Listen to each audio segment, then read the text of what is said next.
আমাদের সাথে যোগ দিচ্ছেন বৈষম্য বিরোধী ছাত্র আন্দোলনের দপ্তর সম্পাদক জাহিদ আহসান। জনাব জাহিদ আহসান, আপনাকে স্বাগত।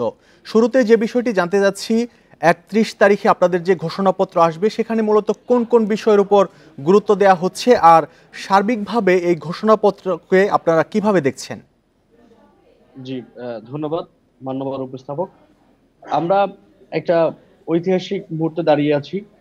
আমরা দেখেছি আমাদের এই ভূখণ্ডের মানুষ ঐতিহাসিক পরম্পরায় বারবার লড়াই করেছে নিজেদের স্বাধীনতার জন্য, নিজেদের মুক্তির জন্য।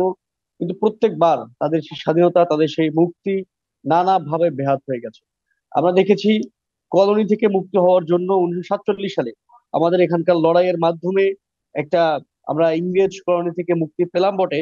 এরপরে যে রাষ্ট্রটি হলো পাকিস্তান রাষ্ট্র, সেখানে একটি রাষ্ট্র হিসেবে আমাদের যে ন্যায্য অধিকার, যে হিস্সা পাওয়ার কথা, সেটি আমাদের পাইনি। এর পরবর্তীতে 1969-এর গণঅভ্যুত্থান, 1971-এর মহান মুক্তিযুদ্ধের মাধ্যমে আমরা একটি স্বাধীন ভূখণ্ড পেলাম বটে, কিন্তু স্বাধীন ভূখণ্ড পাওয়ার 1 বছরের মাথায় আমাদের সেই স্বাধীনতার স্বপ্ন ভঙ্গ হলো।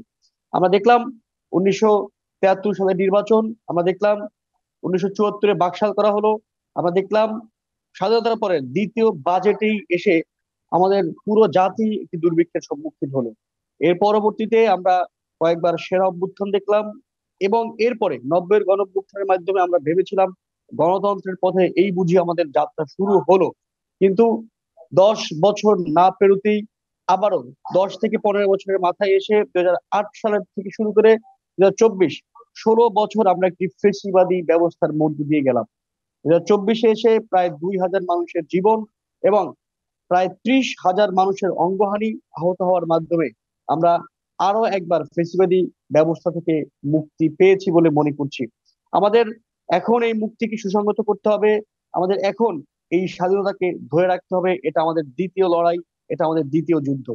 সেই লড়াই কেন আমরা বারবার পিছিয়ে গেলাম, কেন আমাদের 47, 71, কেন আমাদের 90, কেন আমাদের 69 আমাদের হাত থেকে ব্যাহত হয়ে গেল, আমরা সেটা জানতে চাই। আমরা সেই কারণটাকে পর্যবেক্ষণ করেছি, এবং একইভাবে আমরা চাই কোনোভাবেই যাতে আমাদের হাত থেকে 24 ব্যাহত হয়ে না যায়।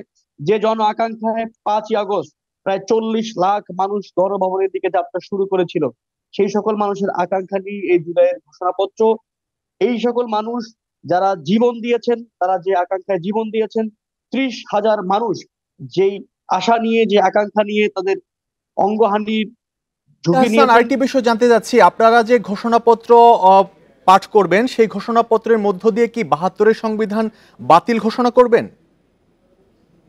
সংবিধান বাতিল হবে কিনা আমরা বারবার বলেছি, বৈষম্য ছাত্র আন্দোলনের নেতৃবৃন্দ বারবার বলেছে আমরা এই পুঁজিবাদী সংবিধান কবরস্থ করতে চাই। আমাদের সংবিধান একটি সংস্কার কমিশন হয়েছে, তারা সেই সিদ্ধান্তকে নিবেন। তবে আমরা স্পষ্টভাবে বলতে চাই যে এই ঘোষণাপত্রটি 31শে ডিসেম্বর ঘোষণা হবে, এর অবশ্যই একটা লিগ্যাল ভ্যালু থাকতে হবে।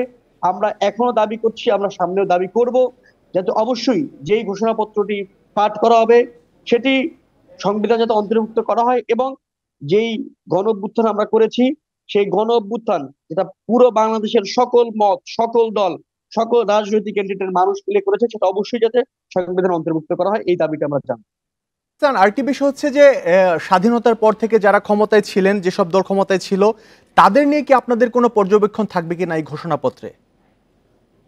স্বাধীনতার পরে আমরা বারবার, আমি যে কথাটি একটু আগে আপনাকে প্রথমে বলছিলাম, এই স্বাধীনতার পরে আমরা যে মহান মুক্তিযুদ্ধ করলাম, আমাদের পূর্বপুরুষরা করলেন, সেই মহান মুক্তিযুদ্ধের আকাঙ্ক্ষা বারবার বিভিন্ন ভাবে বিভিন্ন জনের মাধ্যমে আমরা সেই আকাঙ্ক্ষায় পৌঁছতে পারিনি, এবং এর চূড়ান্ত প্রতিফলন আমরা গত 16 বছরে দেখেছি। আওয়ামী লীগের মাধ্যমে দেখেছি। আমরা আমরা বাংলাদেশের সমাজের এক রকমের প্রতিনিধিত্বকারী হিসেবে বলতে চাই, বাংলাদেশে কোনোভাবে আর আওয়ামী লীগ কামব্যাক করতে পারবে না।